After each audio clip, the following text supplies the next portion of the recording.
చూస్ country delight, live better. ఇప్పుడే country delight యాప్ని download చేసుకోండి.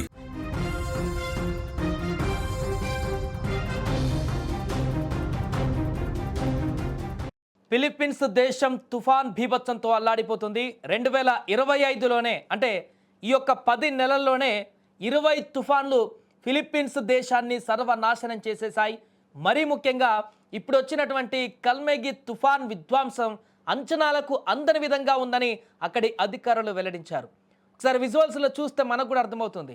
గుయి మారాస్ ప్రావిన్స్లోని జోర్దాన్ పట్టణంలో 160 కిలోమీటర్ల వేగంతో భీకర గాలులు వీచాయి. అక్కడ పెను గాలులకు సిటీలోని వందల సంఖ్యలో ఇల్లు కూలిపోయాయి. పైకప్పులు పూర్తిగా ఎగిరిపోయాయి. గాలులతో పాటు కుండపోత వర్షం సిటీని ముంచెత్తింది. వరదలు పోటెత్తడంతో 100 మంది వరకు అక్కడ చనిపోయారు. చాలామంది ఆచూకీ ఇంకా దొరకలేదు, గల్లంతైపోయారు. వాళ్ళంతా కూడా వారి కోసం వెతుకుతున్నారు.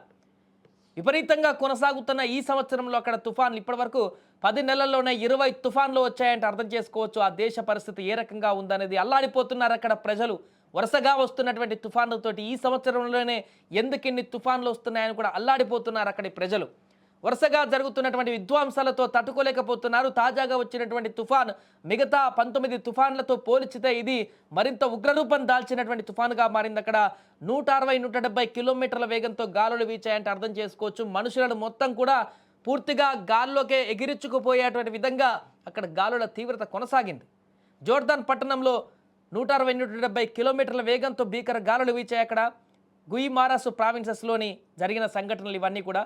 మిగతా ప్రాంతాల్లో కూడా అలాంటి పరిస్థితే.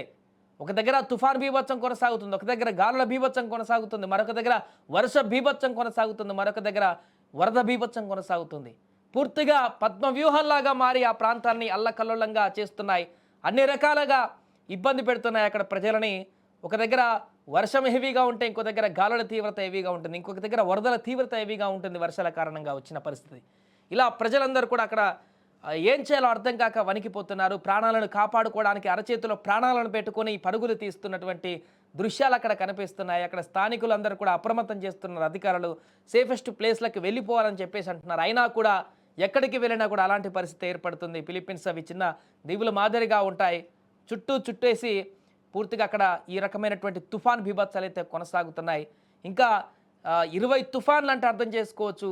గడిచిన 10 నెలల్లో ఎంత విధ్వంసం కొనసాగుతుందో అక్కడ. సో దానికి సంబంధించిన విజువల్స్ మనం చూస్తున్నాం.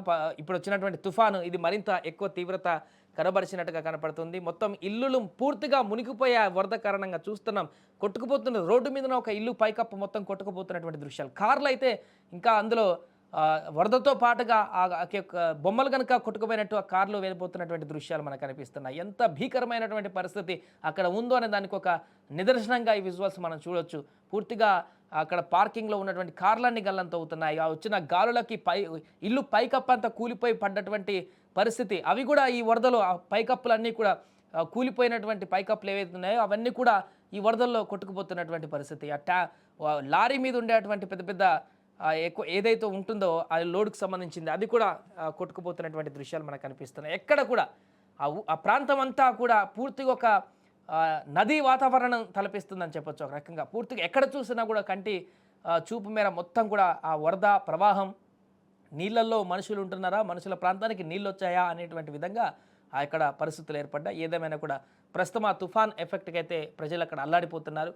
100 మందికి పైగా చనిపోయారు, చాలామంది గల్లంతయ్యారు. ఇప్పుడు వాళ్ళందరినీ ఈ తుఫాన్ తీవ్రత తగ్గిన తర్వాత రెస్క్యూ చేసి వారందరినీ ఇప్పుడు కనిపెట్టడమే పెద్ద టాస్క్ మారింది అక్కడ. ఇంకా మరణాల సంఖ్య విపరీతంగా పెరిగేటువంటి అవకాశం ఉంది. ఆ గల్లంతైన వారందరి ఆచూకీ దొరికితే ఎంతమంది చనిపోయారు, ఎంతమంది గల్లంతైన వారు సేఫ్గా ఉన్నారు, ఇవన్నీ కూడా డీటెయిల్స్ తీసుకునేటువంటి ప్రయత్నాలు అక్కడ ప్రభుత్వం చేయబోతుంది. సో దాని తర్వాత అఫీషియల్గా ఇంకా ఎంతమంది తుఫాన్లో చనిపోయారనేటువంటి వివరాలు అయితే బయటకు వచ్చే అవకాశం ఉంది.